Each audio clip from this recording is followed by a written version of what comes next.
We are going to talk about this reading. This is glass. This is Cambridge passage glass. Here we are going to talk about the paragraph headings of this passage. So first of all we have to translate all the headings. First is growth in the market for glasscraft. Glasscraft के लिए market में growth होना. Computers and their dependence on glass. Computer और उसकी glass पे dependence.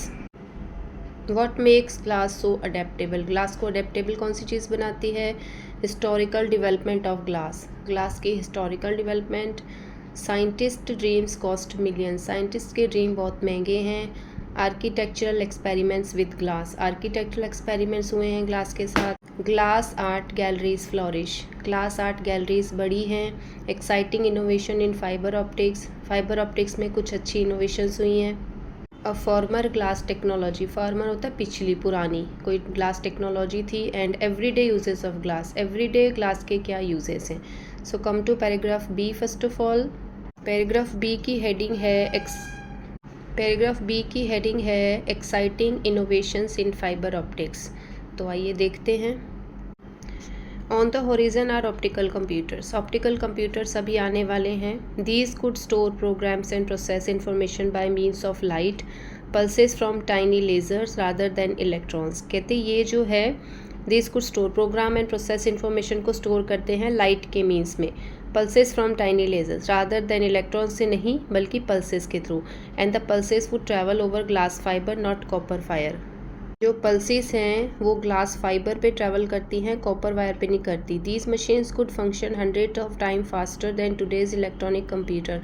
Electronic computer से बहुत ज़्यादा ये मशीन तेज काम करती है. And hold vastly more information. और काफ़ी ज़्यादा इन्फॉर्मेशन स्टोर करती है.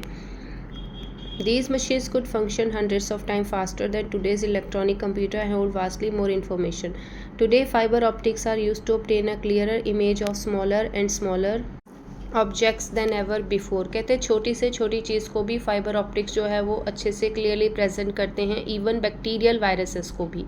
अ new generation of optical instrument is emerging. एक नई जनरेशन आ रही है ऑप्टिकल इंस्ट्रूमेंट की. That can provide detail imaging of the inner working of the cells. ये सारी डिटेल वो प्रोवाइड कर सकती है.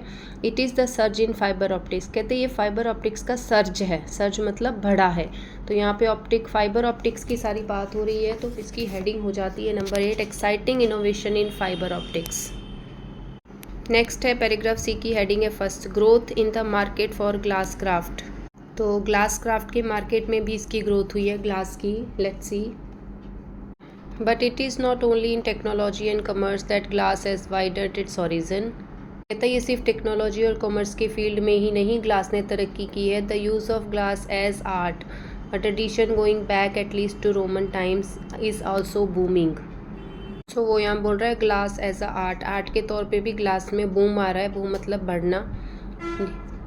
Nearly everywhere it seems man and women are blowing glass and creating works of art. हर जगह आप देख सकते हैं वर्क आर्ट का हो रहा है ग्लास पे.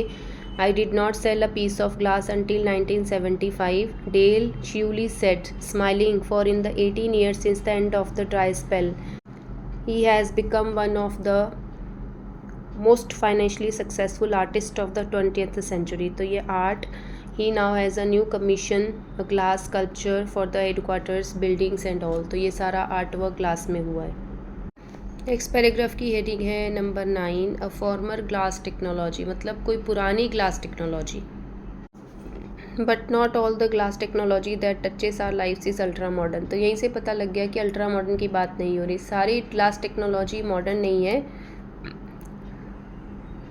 Consider the simple light bulb. अगर हम सिंपल लाइट बल्ब को देखें at the turn of the century जब सेंचुरी चेंज हुई थी most light bulbs were hand blown. वो हाथ से चलाए जाते थे. And the cost of one was equivalent in to half a day's pay of average worker. बहुत महंगे होते थे. एक एवरेज वर्कर की सैलरी का आधा उस बल्ब की जो है वो कीमत होती थी. In effect the invention of the ribbon machine by Corning in the 1920s lighted a nation. कहते जब एक इन्वेंशन ऑफ रिबन मशीन का इन्वेंशन हुआ था 1920s में उसने कहते लाइटेड अ नेशन, पूरे देश को लाइट किया था। The price of a bulb, उस टाइम पे बल्ब का प्राइस प्लंज हो गया था। Small wonder that the machine has been called one of the great mechanical achievement of all time, कहते इसे ऑल टाइम की मैकेनिकल अचीवमेंट कहा गया। Yes it is very simple. आगे उन्होंने उसका प्रोसेस बताया कि कैसे बल्ब बनाया जाता था। तो फॉर्मर टेक्नोलॉजी की बात हो रही, मतलब पुरानी टेक्नोलॉजी। नेक्स्ट पैराग्राफ की हेडिंग है what makes glass so adaptable. Glass को अडेप्टेबल मतलब एडजस्टेबल या फ्लेक्सिबल क्या चीज़ बनाती है? The secret of the versatility, जो वर्सटैलिटी का सीक्रेट है मतलब एबल टू अडेप्ट, वर्सटैलिटी होता है able to adopt of glass lies in its interior structure, इसका जो इंटीरियर स्ट्रक्चर है वो इसे अडेप्टेबल बनाता है। Although it is rigid and thus like a solid, the atoms are arranged in a random disordered fashion, इस तरह से उन्हें रैंडमली डिसऑर्डर फैशन में अरेंज किया जाता है। कैरेक्टरिस्टिक जो कि लिक्विड की एक विशेषता होती है।